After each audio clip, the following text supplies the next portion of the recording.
पधारिए असुर सेनापति धूम्रलोचन। आप मुझे जानती हैं सुंदरी? आप जैसे महान असुर को भला कौन नहीं जानता? मुझे तो आश्चर्य इस बात का हो रहा है कि आप यहाँ शुंभ निशुंभ के दूत बनकर क्यों आए हैं?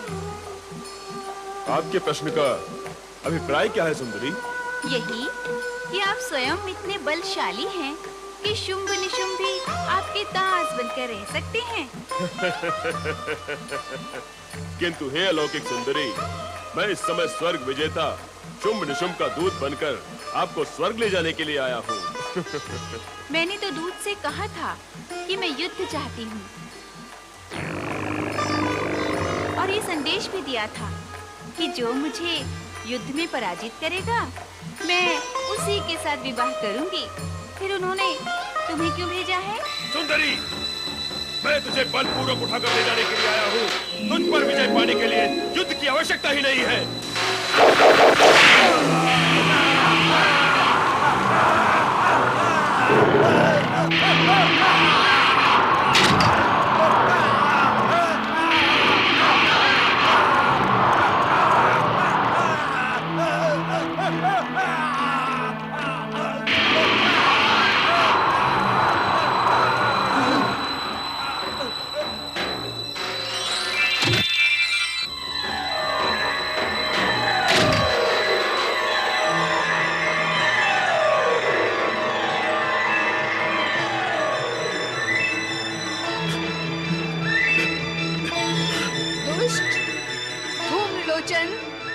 यदि तू जीवित रहना चाहता है तो अपने स्वामियों शुंभ निशुंभ को युद्ध के लिए भेज।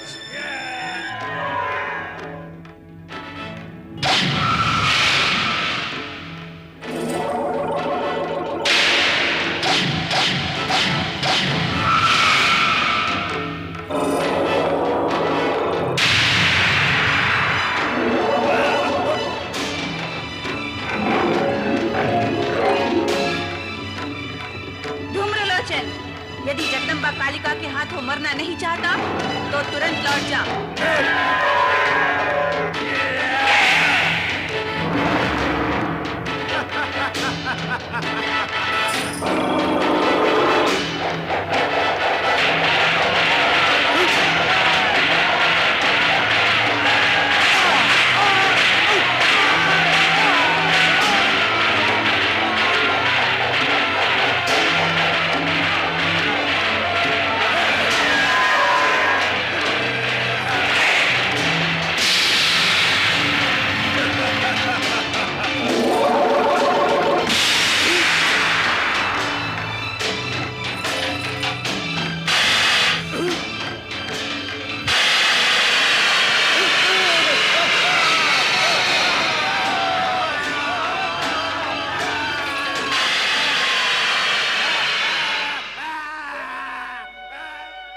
पुत्री कौशिकी, अब अपने महालय में जाकर विश्राम करो। धूम्रलोचन के अंत के साथ असुरों की ओर से नया युद्ध प्रारंभ होगा। आवश्यकता पड़ने पर मैं तुरंत तुम्हारी रक्षा के लिए आ पहुंचूंगी।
क्या बात है नंदी? माता पार्वती के अचानक अदृश्य होने से हम सभी लोग चिंतित हैं भोलेनाथ। कृपा करके हमें बताएं कि माता पार्वती कहाँ है। ओम नमः शिवाय।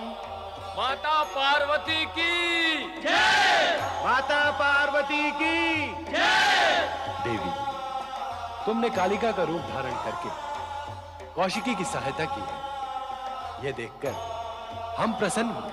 आपकी प्रसन्नता मेरे लिए वरदान के समान है स्वामी। अब मैं इस कर्तव्य का निसंकोच होकर पालन करूंगी। कालिका?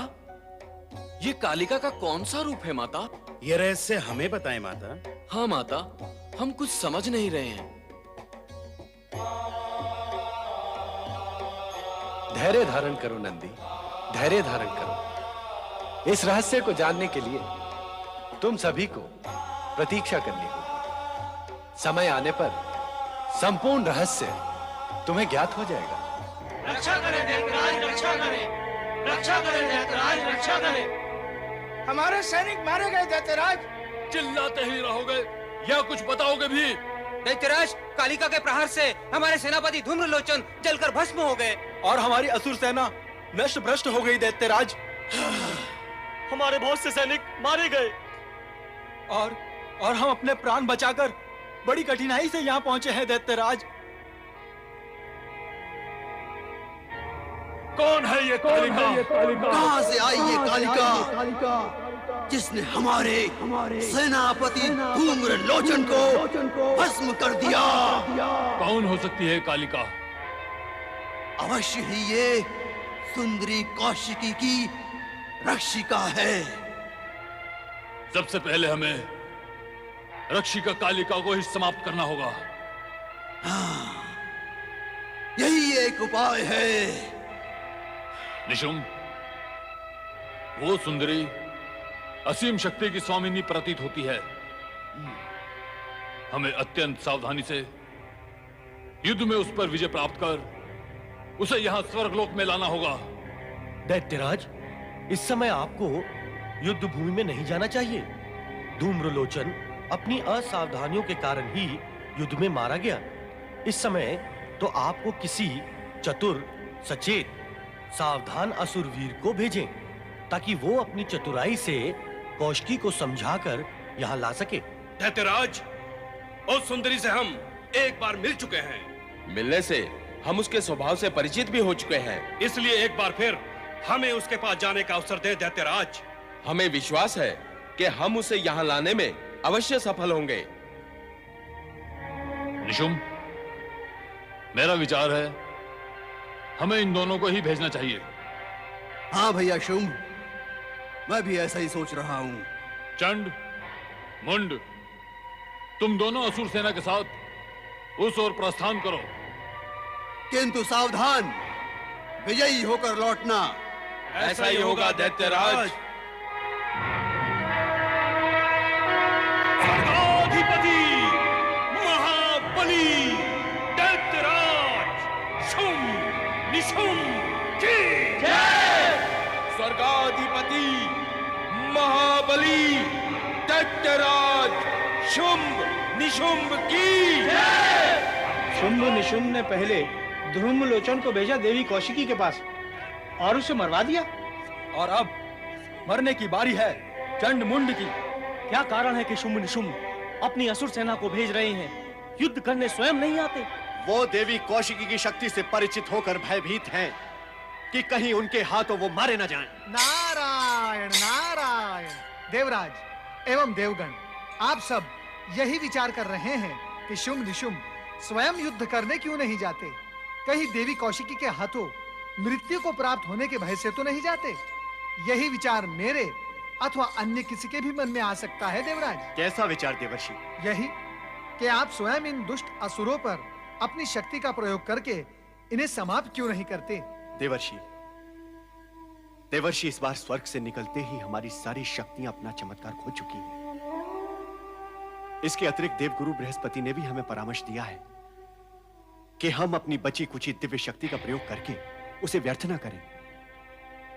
कारण कि इन दुष्ट असुरों का संहार तो देवी कौशिकी के हाथों ही होगा। नारायण नारायण। देवी कौशिकी के विषय में देवगुरु ने जो कुछ कहा वो अक्षरशः सत्य है। परमपिता ब्रह्मा जी ने स्वयं मुझसे यही कहा था कि शुंभ निशुंभ को दिए गए वरदान में ही इन असुरों के विनाश के बीज छुपे हुए हैं। इसलिए देवराज, आप निश्चिंत रहें और हां, इन दुष्ट असुरों की दृष्टि में आकर अपने लिए संकट को निमंत्रण न दें। दैत्य सेनापति चंड मुंड की जय। दैत्य सेनापति चंड मुंड की जय। नारायण नारायण। स्वर्गाधिपति महाबली दैत्यराज शुंभ निशुंभ की जय। स्वर्गाधिपति महाबली दैत्यराज शुंभ निशुंभ की जय। दैत्य सेनापति चंड मुंड की जय। अरे नारद, तुम ही हो? ये तो सारा जगत जानता है कि मैं हूँ। पूरी बात सुनो नारद, चंड कह रहा है कि तुम ही हो जो देवताओं को हमारे स्वामियों के विरुद्ध भड़काते हो। तुम देवताओं के मित्र और असुरों के शत्रु हो। होता है, कोई किसी का मित्र तो कोई किसी का शत्रु होता है। जैसे आप बुद्धि के शत्रु और दुष्टता के मित्र होता है। क्या कहा? मैंने कहा, हे वीर असुर, क्या जगत में ऐसा भी कोई निर्बुद्धि प्राणी है जो देवताओं का शत्रु और असुरों का मित्र होना चाहेगा? और यदि होगा तो सारा जगत ही उसका शत्रु हो जाएगा। नारायण नारायण। ए नारद, तुम सदा ही बुद्धि में ना आने वाली बातें क्यों करते हो? किंतु किसी बुद्धिमान ने मुझसे ऐसा कभी नहीं कहा। उनकी बुद्धि में मेरी बातें अवश्य आ जाती होगी, है ना? बहुत बोलते हो नारद। मैं केवल बोलता ही नहीं, खोलता भी हूँ। क्या खोलते हो? रहस्य।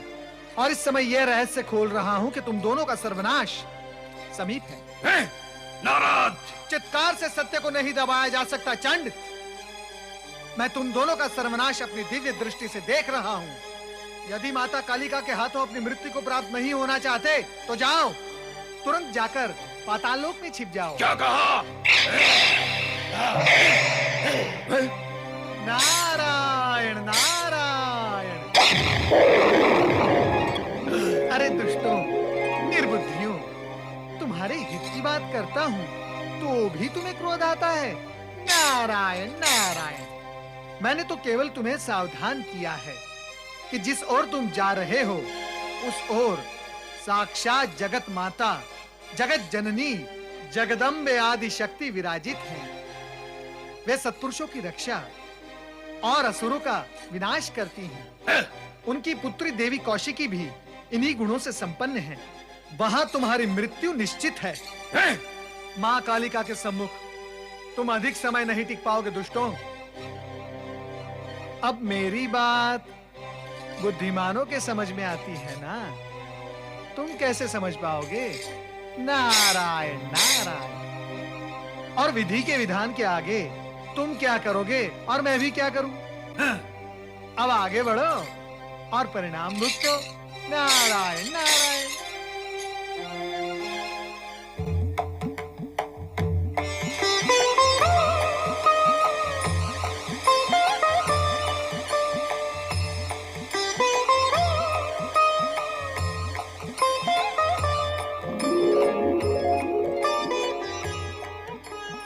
स्वर्गाधिपति महाबली दैत्यराज शुंभ निशुंभ की जय। स्वर्गाधिपति महाबली दैत्यराज शुंभ निशुंभ की जय।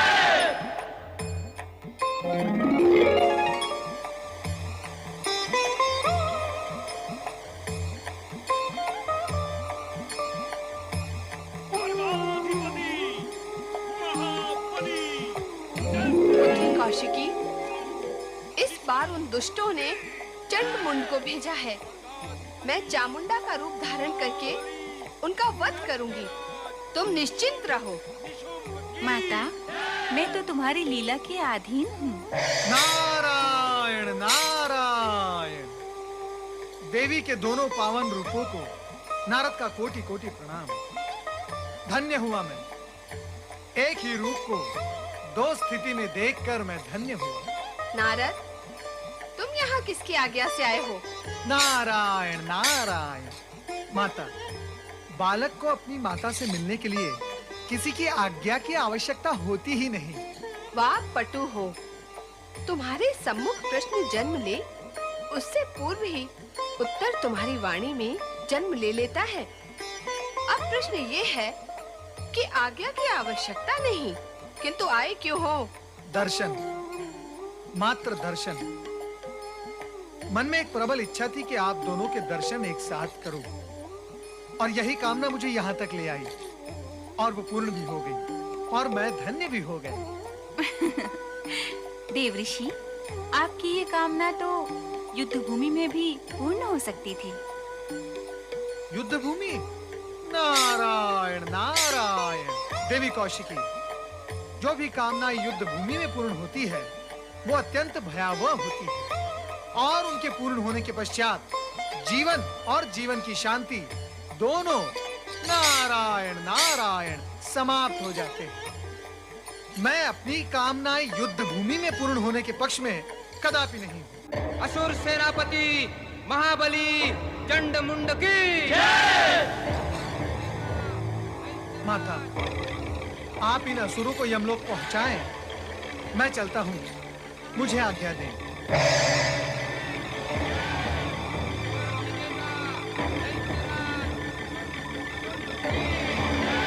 आइम ह्रीम क्लीम।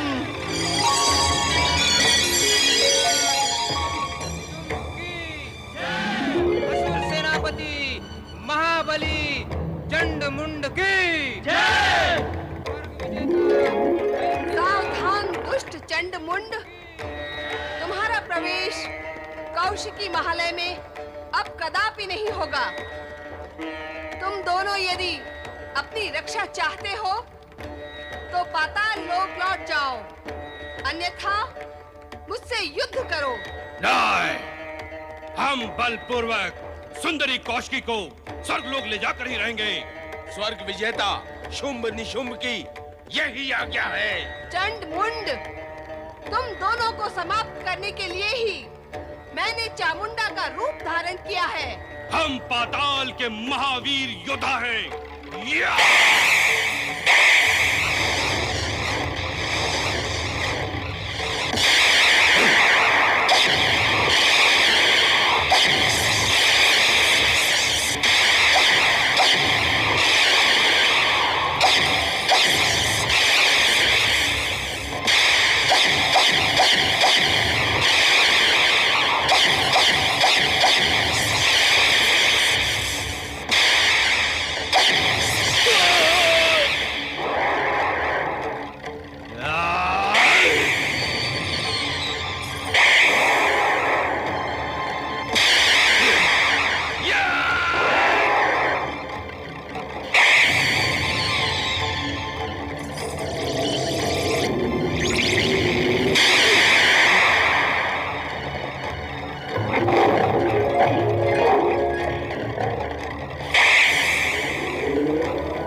कौशिकी, मैंने इन दोनों दुष्ट असुरों को संग्राम रूपी यज्ञ में बलि देने के लिए बांध दिया है।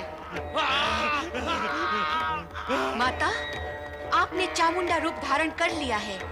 अब आप ही अपने हाथों से इनका अंत करें।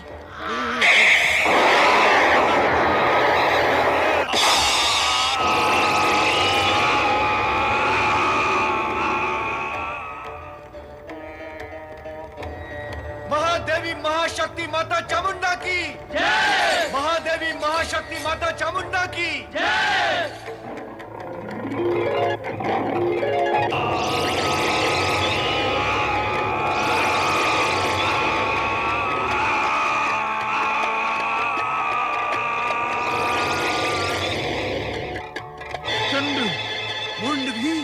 दैत्यराज, चंडमुंड भी उस सुंदरी के हाथों मारे गए।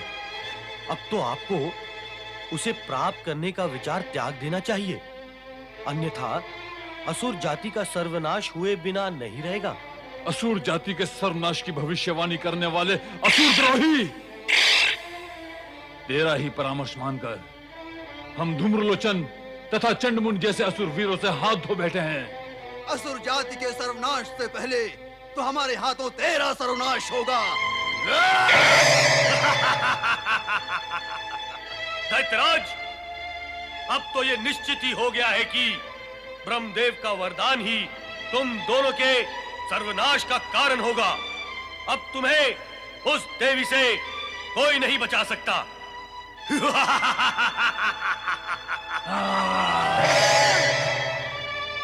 दैत्यराज, दैत्यराज, दैत्यराज! अनर्थ हो गया महाबली दैत्यराज। जो नहीं होना था वही हो गया दैत्यराज। जिस विषय के लिए सोचा भी नहीं था दैत्यराज, वही हो गया, वही हो गया। बंद करो ये प्रलाप और जो हुआ है वो कहो। चंडमुंड दोनों मारे गए दैत्यराज, चामुंडा के हाथों मारे गए। पहले कालिका और अब चामुंडा। कौन है वो कालिका और ये चामुंडा? रहस्य और भी गहरा होता जा रहा है। लगता है सुंदरी कौशिकी की रक्षा के लिए कालिका ही चामुंडा बनकर प्रकट हुई है। वो कुछ भी बने, कुछ भी बनकर प्रकट हो, उसे समाप्त तो करना ही होगा। इसके लिए आपको अपने चमत्कारी साथी रक्त बीज का आह्वान करना होगा। हाँ, रक्त बीज हमारे आह्वान पर तुरंत पाताल लोक से बाहर निकलकर प्रकट होगा और वो कालिका व चामुंडा को समाप्त करने में हमारी सहायता करेगा। कालिका के समाप्त होते ही सुंदरी कौशिकी आपको प्राप्त हो जाएगी। ये तो तुमने बुद्धि और ज्ञान की बात कह दी निशुम। चलो हम दोनों मिलकर उसे पुकारते हैं। असुर शिरोमणि चमत्कारी रक्तबीज, हम तुम्हारा आह्वान करते हैं। रक्तबीज, रक्तबीज।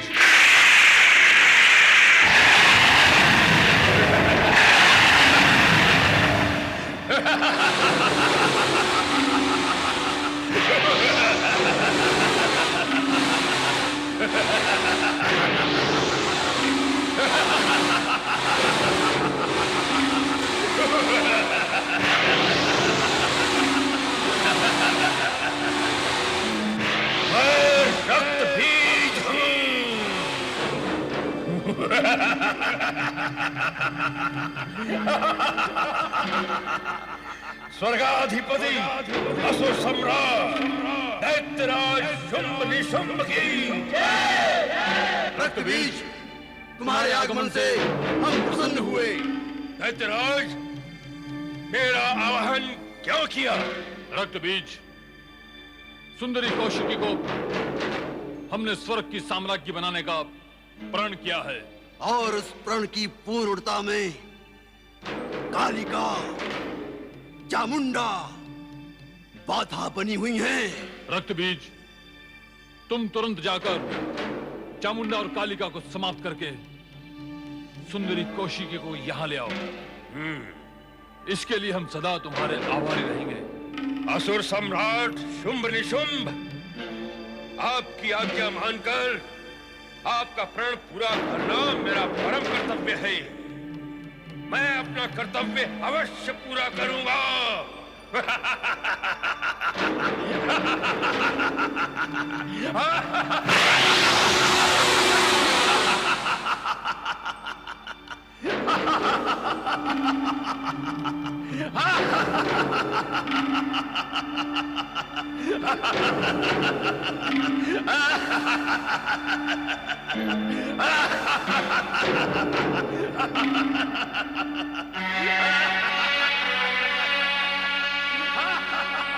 धूम्रलोचन और चंडमुंड के पश्चात शुंभ निशुंभ ने अब रक्त बीज को भेजा है। अर्थात शुंभ निशुंभ अब भी स्वयं देवी कौशिकी के पास आने का साहस नहीं कर रहे। किंतु इस राक्षस की भयंकरता को देखकर लगता है कि ये महाशक्तिशाली राक्षस कौशिकी महल में कुछ ना कुछ उत्पात अवश्य मचाएगा।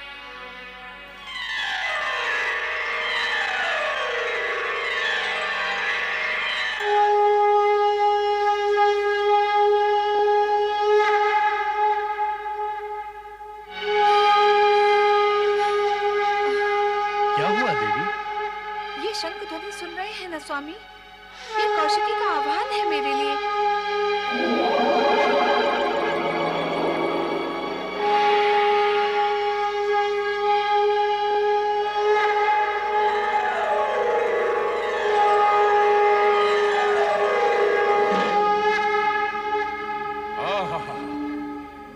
मधुर शंख ध्वनि, ये शंख ध्वनि संभवतः वहां से आ रही है। ये अवश्य सुंदरी कौशिकी का ही महल है।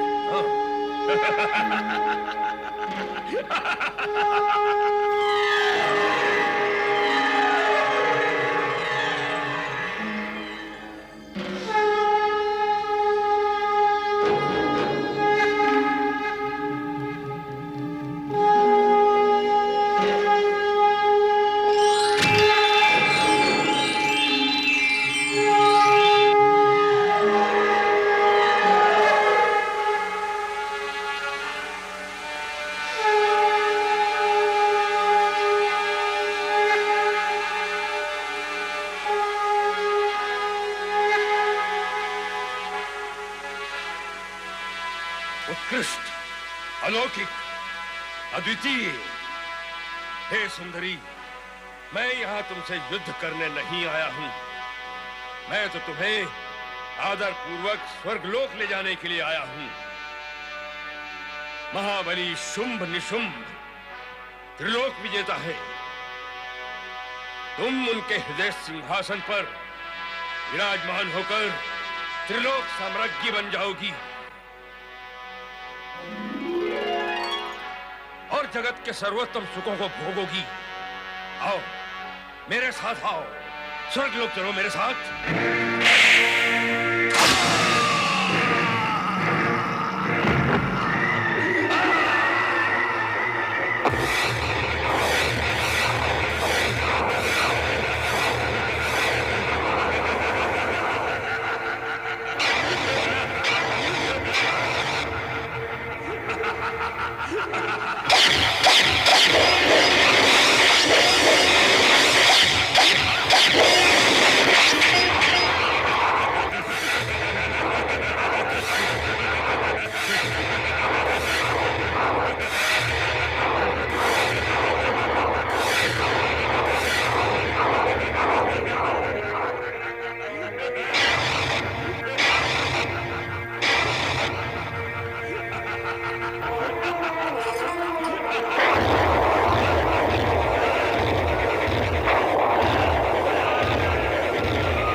जब तक रक्तबीज के रक्त की एक बूंद विशेष है, तब तक रक्तबीज को कोई समाप्त नहीं कर सकता।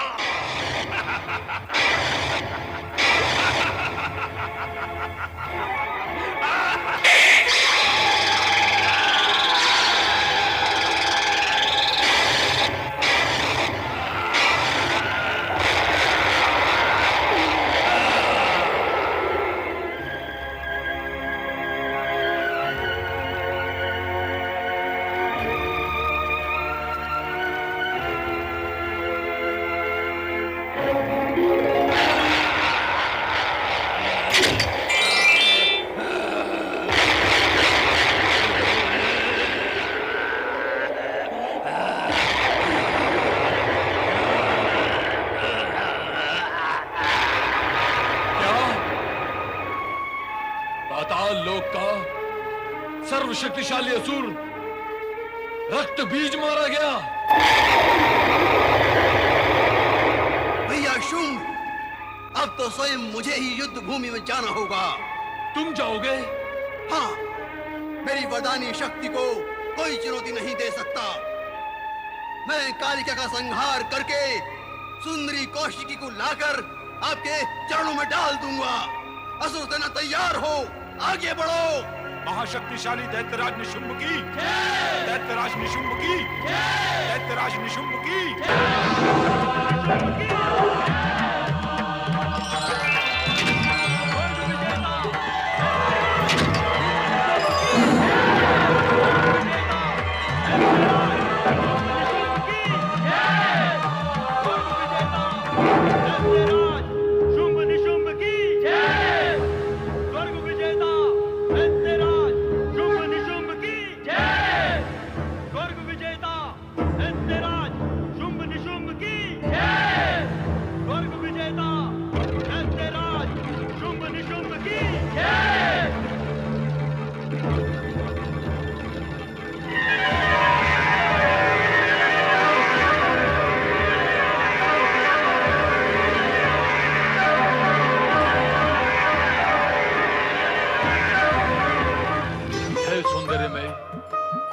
गर्विता, हे स्वप्न सुंदरी, तुम्हारे सौंदर्य के सम्मोहन में हम तो ये भी भूल गए कि हम यहाँ युद्ध करने आए हैं। इससे पूर्व विधाता ने तुम जैसी सौंदर्य पूर्ण सृष्टि तो की ही नहीं होगी।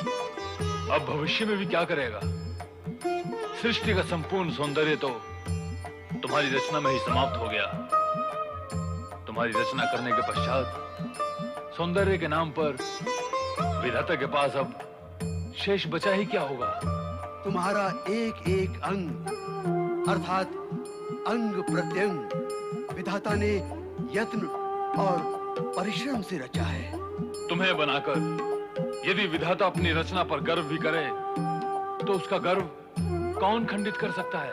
तुम यहाँ मेरे रूप का वर्णन करने आए हो अथवा मुझे युद्ध में पराजित करने? पहले तुम्हारे रूप सौंदर्य से हुई पराजय से तो उभर ले, फिर युद्ध की जय पराजय पर विचार करेंगे।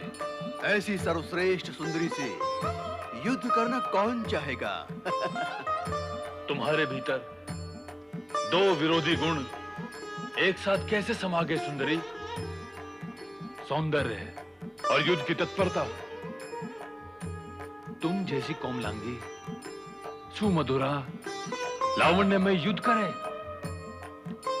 ना ना ना ना ना। युद्ध नहीं करोगे तो मुझे प्राप्त कैसे करोगे? सुंदरी, हमने तुम्हारे विषय में अब तक जितना सुना वो बहुत ही कम था।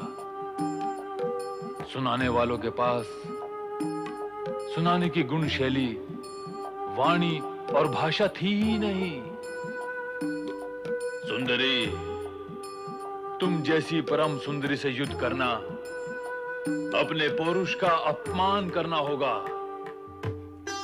तुम्हें तो बिना युद्ध किए स्वयं को हमें समर्पित कर देना चाहिए।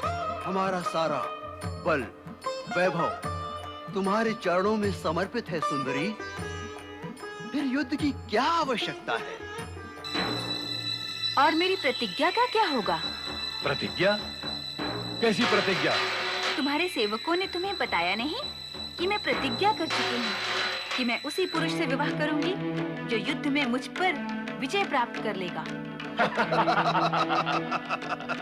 प्रतिज्ञा? तुम्हारी प्रतिज्ञा? सुंदरी, प्रतिज्ञा पौरुष से पूर्ण पुरुष ही क्या करते हैं? तुम जैसी कोमलांगी सुंदरी को प्रतिज्ञा करना शोभा नहीं देता। कोमलांगी प्रतिज्ञा करे तो उसकी कोमलता नष्ट हो जाती है। दुष्टो, नष्ट तो तुम्हें होना है। मुझसे युद्ध करो, अन्यथा मैं तुम्हें समाप्त कर दूं, समाप्त कर दूं, समाप्त कर दूं, समाप्त कर दूं। भैया शुंभ, अब तो हमें इस अभिमानिनी को अपनी शक्ति का परिचय देना ही होगा। मैं इसी समय इसे युद्ध में पराजित करके आपके चरणों में समर्पित कर दूंगा। ऐसी भूल मत करना निशुंभ, अन्यथा ये सुंदरी तुम्हें प्राप्त हो जाएगी। जो इसे पराजित करेगा ये उसी की होगी। किंतु तुमने रक्त बीज का आह्वान करने से पूर्व मुझसे कहा था कि कालिका के समाप्त होते ही कौशिकी मेरी हो जाएगी। क्यों, याद आया? हाँ भैया शुंभ, हाँ। इसलिए इसे पराजित करके अपना बनाने के लिए मुझे ही इससे युद्ध करना होगा।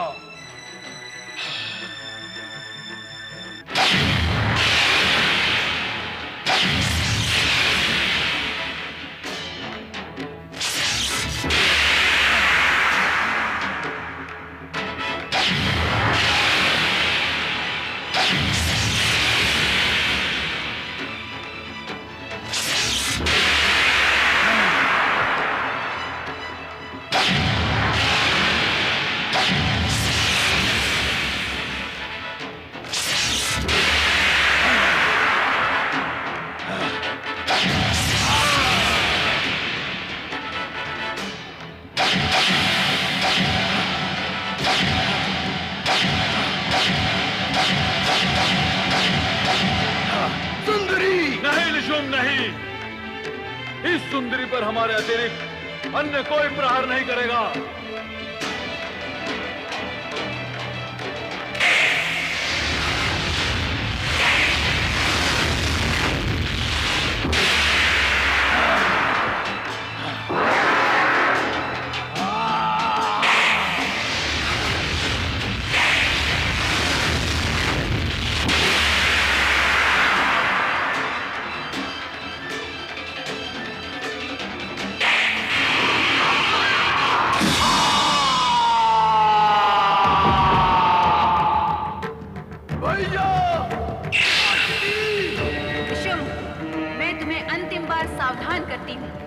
यदि अपने सर्वनाश से बचना चाहते हो तो इसी समय अपने असुरों को साथ लेकर पाताल लोक चले जाओ। नहीं सुंदरी, नहीं। अपने भैया शुंभ का प्रतिशोध लिए बिना और तुझ पर विजय पाए बिना अब लौट जाना संभव कैसे होगा?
पुत्री कौशिकी, तुमने अपने पिता के पराक्रमी रूप की गरिमा बढ़ाई है और अपनी माता के शक्ति रूप को भी सार्थक किया है।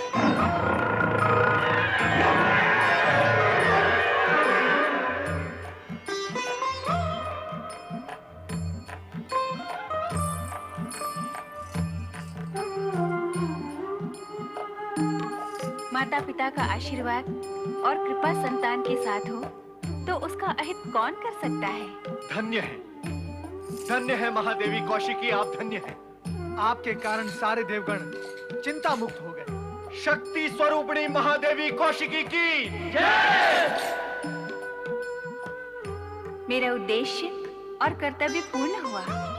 अब मैं शक्ति स्वरूपिणी माता के अंगों से एकाकार हो जाऊंगी। तथास्तु।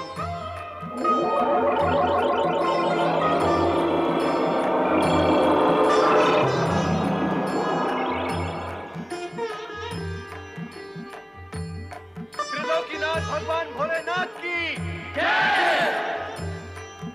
शक्ति स्वरूपिणी माता पार्वती की जय।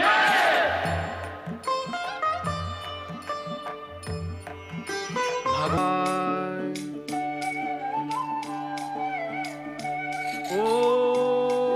नमः शिवाय।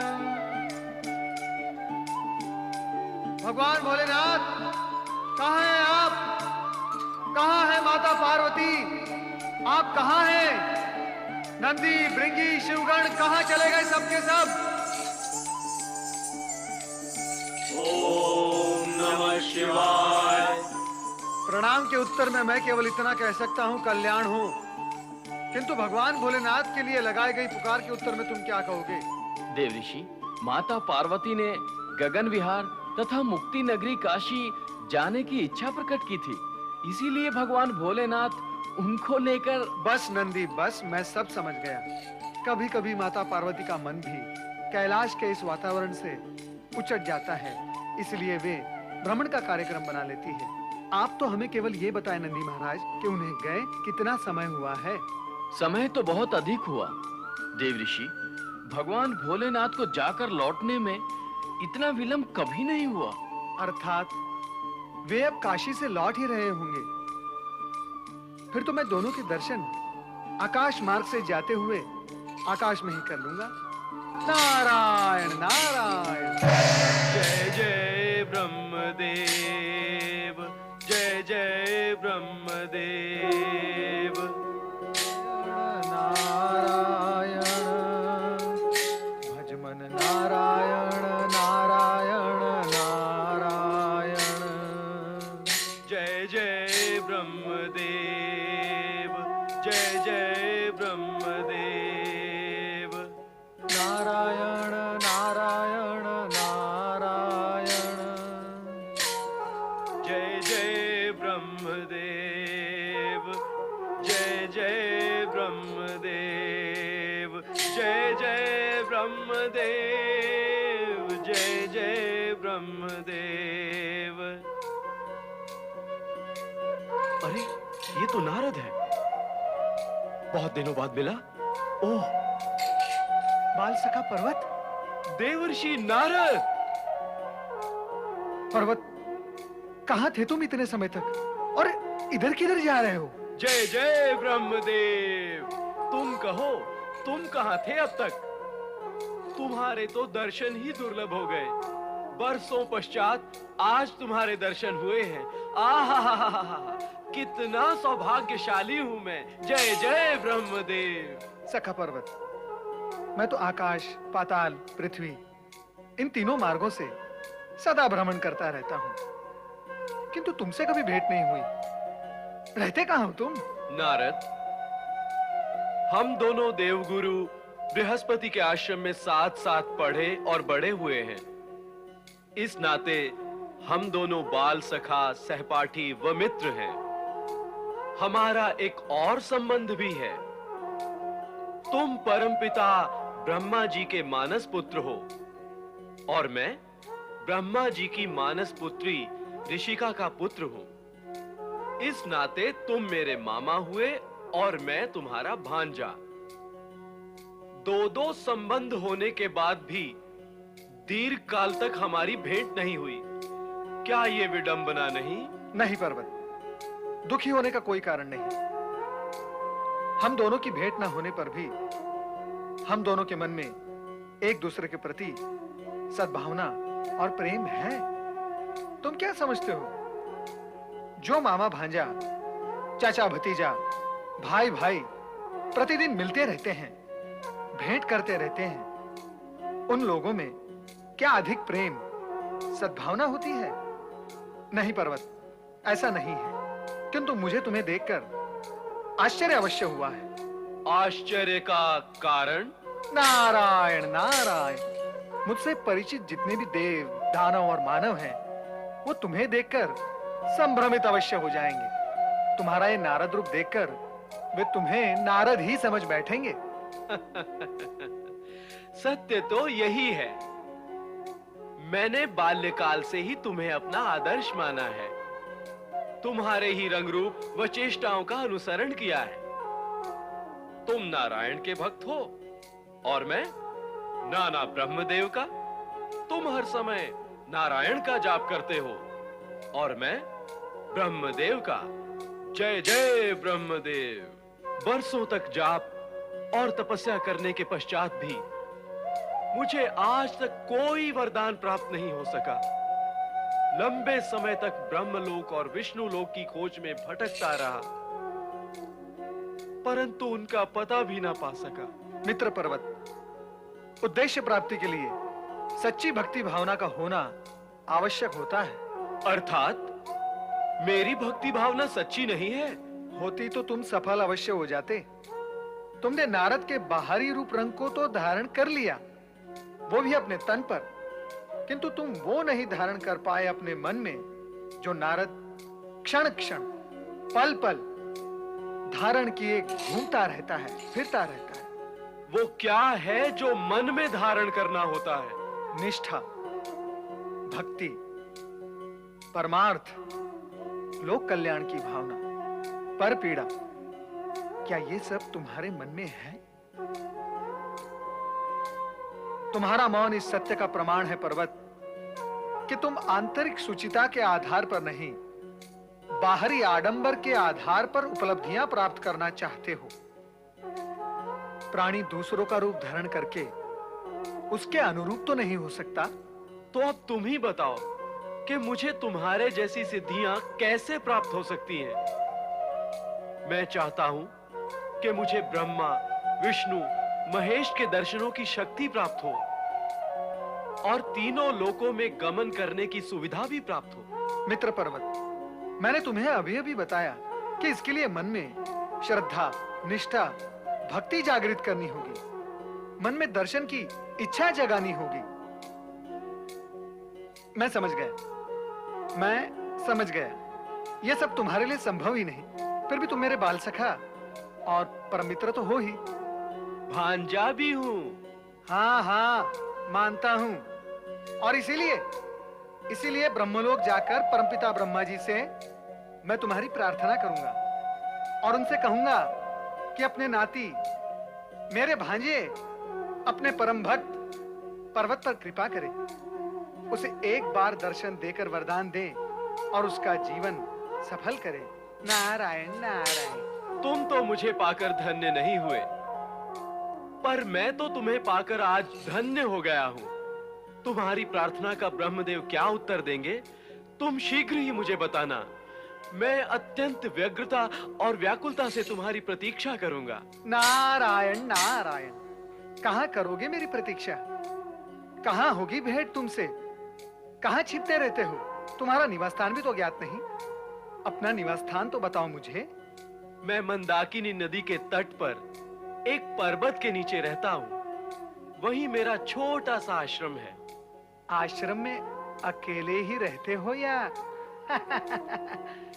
सहपरिवार? नहीं। जब तक सिद्धि प्राप्त नहीं होती, अकेला ब्रह्मचारी ही रहूंगा। तो अब ये निश्चित रहा कि शीघ्र ही पुनः हमारी भेंट होगी। हाँ मित्र, तुम्हारे हित में हमारी भेंट शीघ्र ही होगी। नारायण नारायण। जय जय ब्रह्मदेव, जय जय ब्रह्मदेव।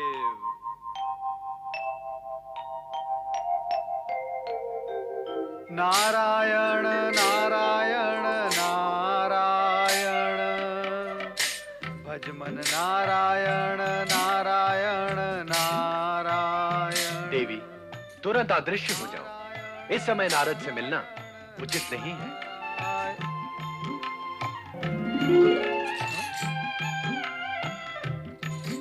भोलेनाथ, माता पार्वती, कहां चले गए आप? दर्शन देकर भी अदृश्य हो गए। नारायण।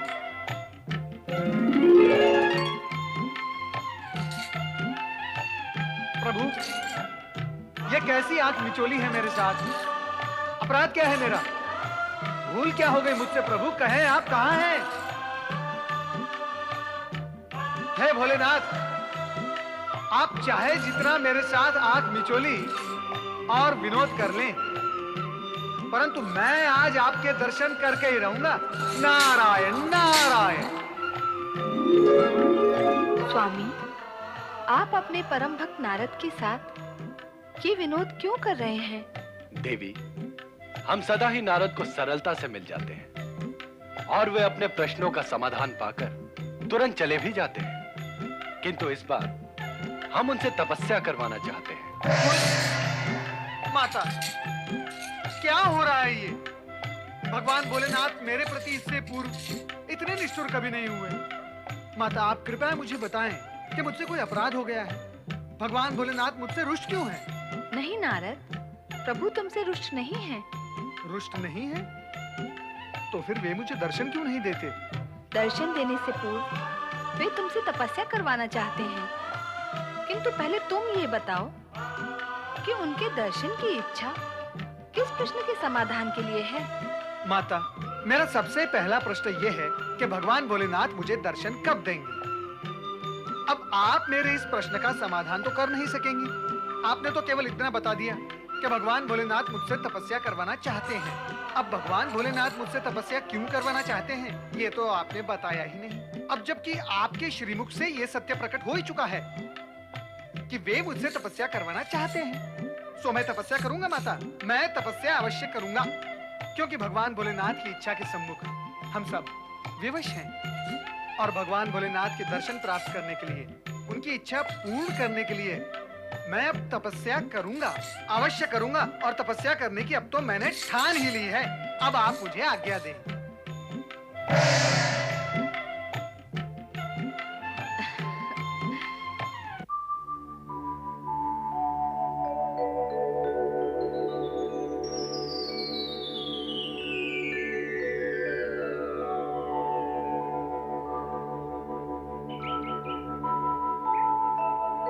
तपस्या के लिए कौन सा स्थान उपयुक्त होगा नारद?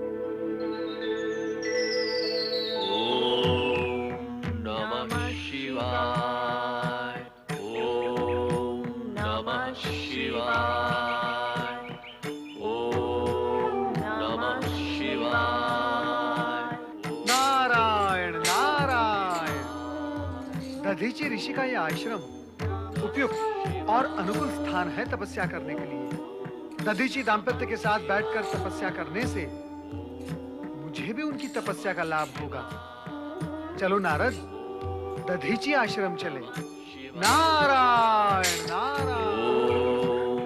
नमः शिवाय, ओम नमः शिवाय, ओम नमः शिवाय, ओम नमः शिवाय,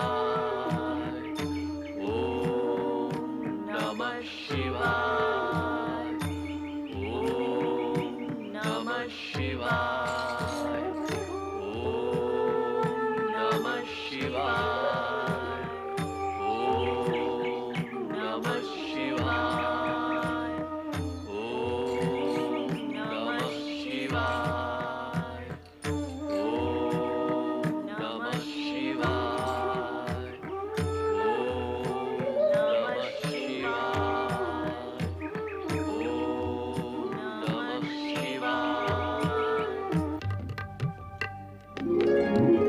कहो देवी, क्या हमारी अनुपस्थिति में नारद यहाँ आए थे? उन्हें तो आना ही था। वे आए और मैंने उनसे आपकी इच्छा और आदेश से अवगत भी करा दिया है। मैंने स्पष्ट कर दिया कि तपस्या किए बिना दर्शन संभव नहीं है। फिर वो तपस्या करने का निश्चय करके लौट गए।